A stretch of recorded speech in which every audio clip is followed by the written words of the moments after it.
Gareth Thomas, the Welsh rugby star, has revealed that he is HIV positive. He's thought to be the first British sportsman to speak publicly about living with the virus. The former British Lions captain said he hoped it would help to break the stigma around the condition. The reason I'm doing this is because, firstly, I want to remember what it's like to live again.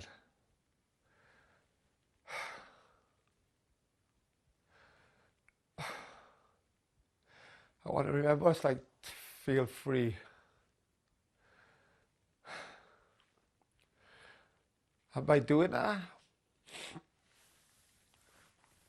I want to empower so many other people who are in exactly the same position as me, and probably 10 times worse, to be able to feel free as well.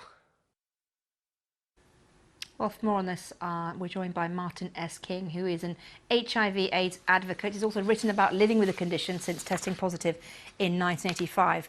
Mark, thanks so much for joining us here on BBC News.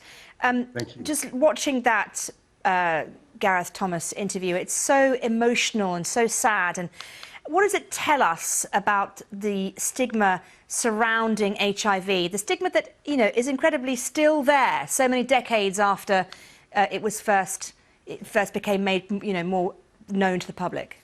Yes, it's very difficult to watch that. It's difficult to see someone newly diagnosed who is clearly in pain and is clearly feeling the weight of HIV stigma.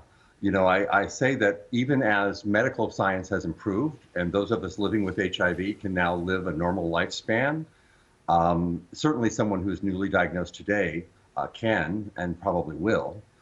That doesn't mean that social stigma hasn't left us. In fact, in many ways, it's greater. You know, Gareth, in all of his pain, we know that he was feeling forced to make such this, you know, this very personal information public because other people wanted to exploit him, and that's very common. Those of us living with HIV are often perceived as having something inherently wrong with us, as being untrustworthy or promiscuous. And so all of these questions swirl around us at all times about our value as human beings. That's what I see when I look at that Gareth video, and it's difficult to watch. You know, he says he wants to, you know, support people living with HIV, and gosh, I just want to tell him that as the millions of people living with HIV are supporting him right now, at a time where I believe he probably needs it. And, you know, it's so important, isn't it, that someone like him, someone who is, you know, famous, who is very well known, who is a big sports star in this country, can talk about HIV so openly? Yes, I mean, you have two competing things here. You have this man known for his physicality, for his health, and he represents, of course, now the physicality of all of us living with HIV and the health that we can achieve.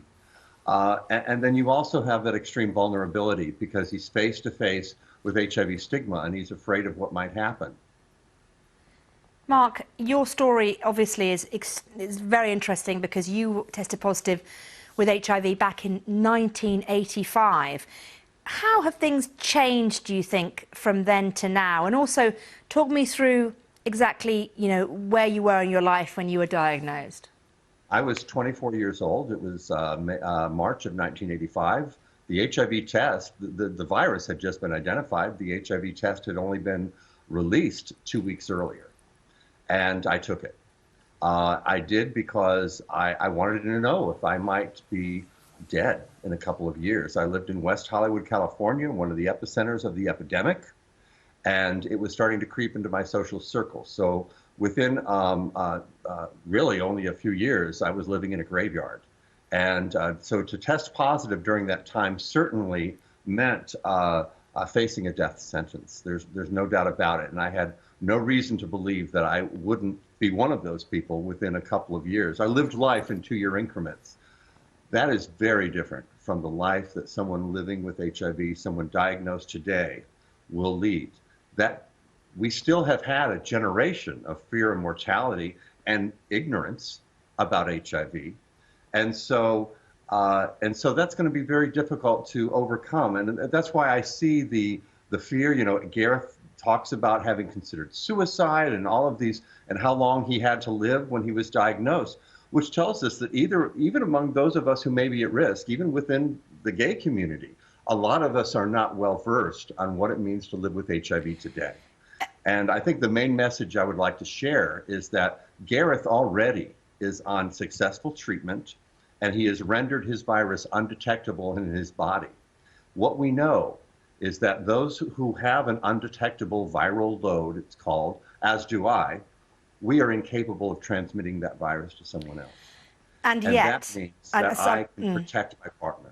And yet, Mark, sorry to interrupt you, and yet, unbelievably, a survey showed that a quarter of people in the US still think you can catch HIV by, you know, in ways like drinking water.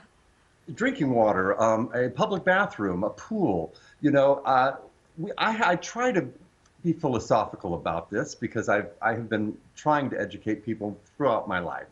And we must remember that every day someone comes of age, someone is having sex for the first time, somebody is kind of entering life and doesn't have this information and needs to be taught. We need to very systematically teach people what it means to live with HIV and how it is and is not transmitted. And you look at someone who, Gareth, well-educated, man of great accomplishment, and yet he was afraid when he tested positive because he didn't know what it meant. And for those of us lucky enough to have access to successful treatment, many of us here in the United States do not, we have every possibility of living a normal lifespan. Certainly, Gareth Thomas does. Okay. Mark King, it's so good to have you on the programme. Thank you so much for taking the time to speak to us. You're so welcome. Thank you.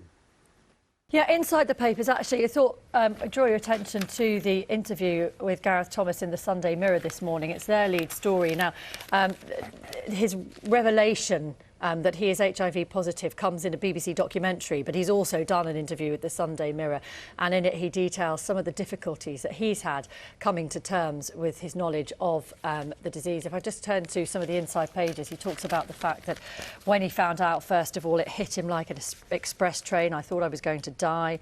I wasn't expecting it at all. He found out during a routine health check. Yeah. And then he was left thinking, how long have I got left? But his message has very much been, through going public about it, that there's still a huge amount of misunderstanding around the disease, and actually the condition is nowadays very effectively managed with medication.